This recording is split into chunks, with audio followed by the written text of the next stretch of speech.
Welcome everyone to the video. Today I'm really excited with the latest announcement by Vercel, which is introducing support for WebAssembly at the edge.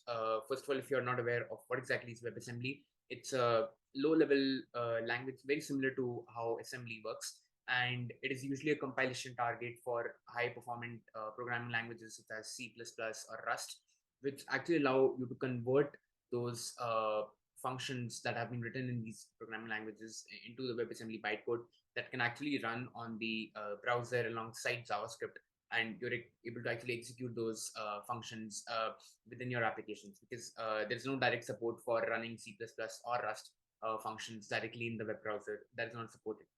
And it is also very portable, and it has a binary instruction format and runs at near native speed. So WebAssembly is very useful for running any kind of highly computational tasks or processes that might be slower in terms of execution if you were just running it with JavaScript. So it has a lot of potential today, and it's not just limited to the web now. You can see WebAssembly being run outside of the web. Actually, now it's being used more outside the web in terms of running it on servers, in cloud native space, on edge applications as well. And one of these is the one that just recently launched by Vercel, that will allow you to actually run WebAssembly executables directly as edge functions. So you could import WebAssembly files, .wasm files inside of your application and run them on edge functions. And that will actually allow for much faster computation and of course benefit from the edge functionality or the edge functions functionality that is provided by Vercel. And today I just wanted to go very quickly into what exactly is it all about, and also compare some of the existing methods using which could actually run WebAssembly as serverless functions within Vercel. So now the ecosystem for or essentially the adoption for WebAssembly with Vercel has just increased. So this is the blog post that was just released today. Huge shout out to Edward Thompson, who is one of the product managers working at Vercel, and Guy. So again, the idea is that earlier, if you're running some kind of a serverless function, you will most likely run it in, like, let's say JavaScript or Python. Now those are great, but those are not the best. And WebAssembly, being highly performant, can actually function better and can even provide higher security when compared to, let's say, running a serverless function in Python or in JavaScript. Now, we are specifically talking about how WebAssembly is being managed on edge functions with the help of Vercel.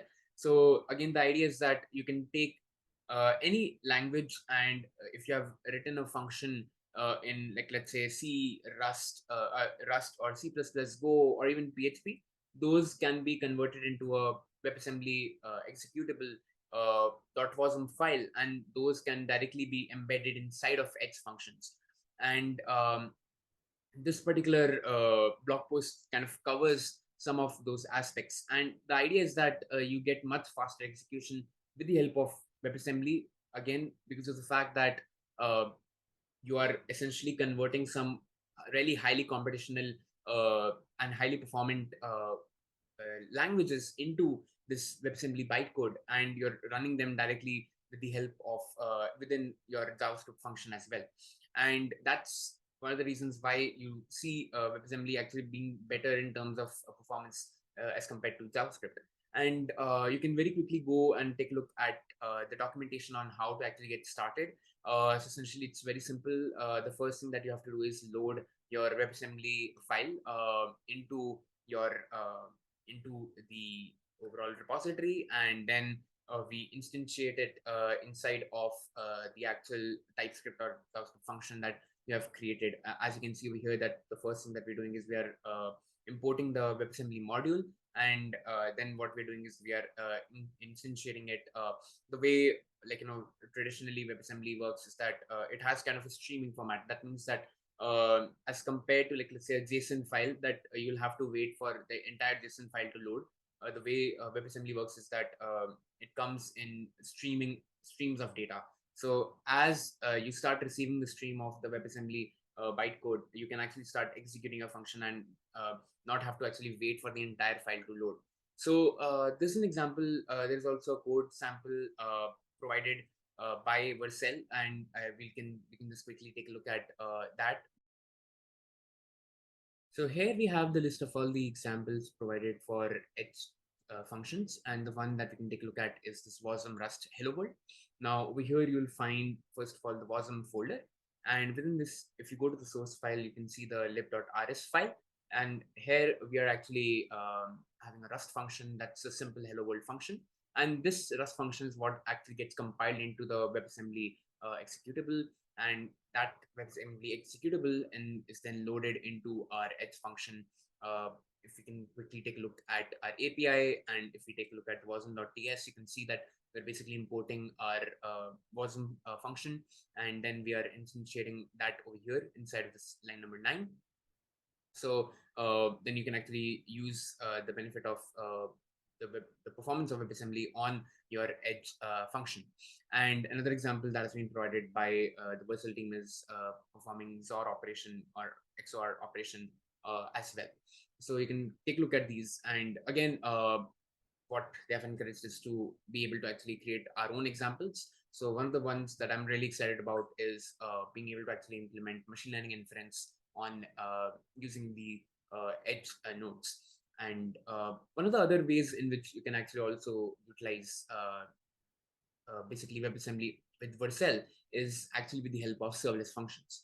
And just to kind of give a brief difference between basically the Edge functions and the serverless functions is that the serverless functions are usually dedicated towards a particular region, and if you are initiating them, they might be called from that particular region. But the benefit with the Edge functions is that it's essentially instituted from all the different Edge network that Vercel has, and usually it will initiate from the nearest geographical location to wherever you're located to an Edge node that is nearest to the geographical to your geographical location. That meaning the latency of the time in which it basically the function spins up is very less, and that is actually some of the benefits that comes with Edge functions. And of course, there are some things related to like how it manages caching. So you're not able to actually run, let's say, Node.js APIs at this point of time. But I just wanted to also cover how we were actually being able to run WebAssembly, especially as a function as a service, like let's say as a serverless function.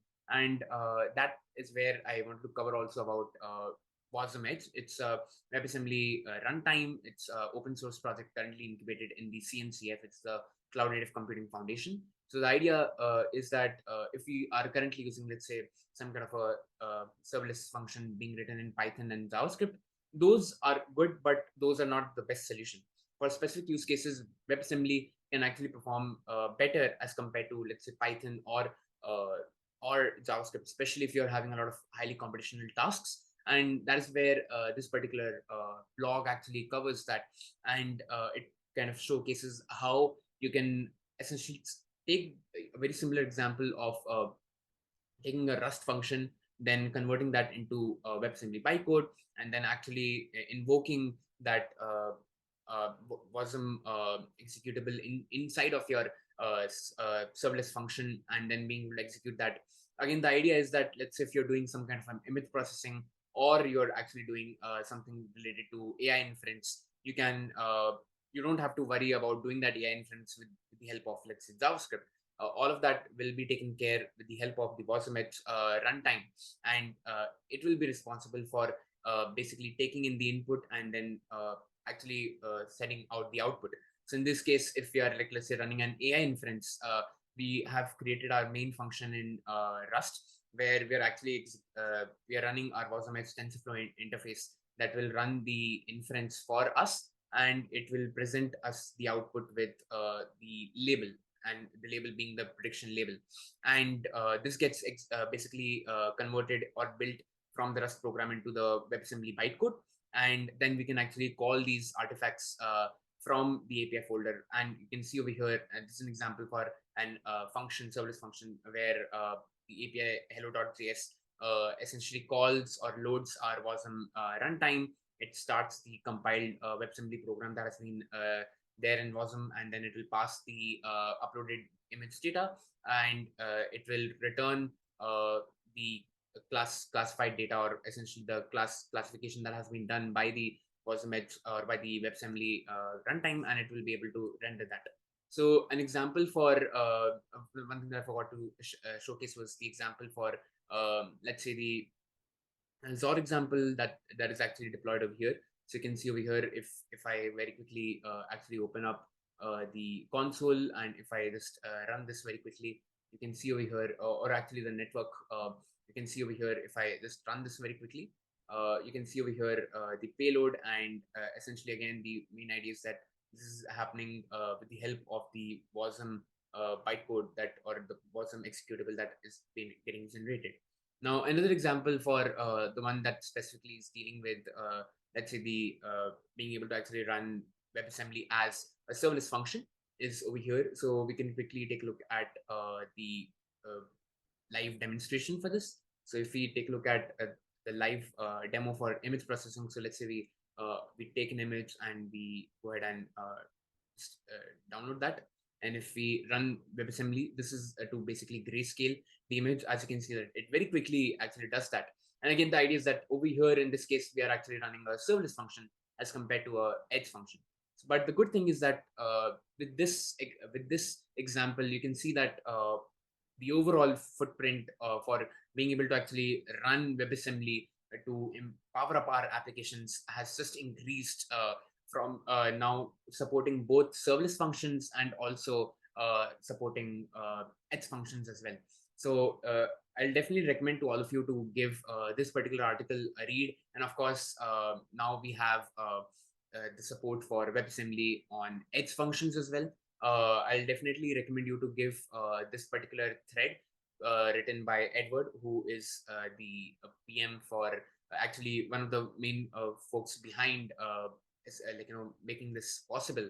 And over here, he has demonstrated how he was able to create this maze solver and show how WebAssembly actually performed more than twice. It is twice better in terms of the performance for solving this. And you can go through this thread again. I'll share a link of this particular thread as well inside the video. But really exciting times to see WebAssembly on the footprint. And of course, there are a lot of other applications that are currently running WebAssembly on the edge. It's not just, of course, limited to Vercel. You can see WebAssembly on the edge with the help of the WASM edge, as well as other applications, especially like with IoT. A lot of great work is happening with the Crustlet and those kind of areas as well. So a lot of exciting times to get into the ecosystem for WebAssembly.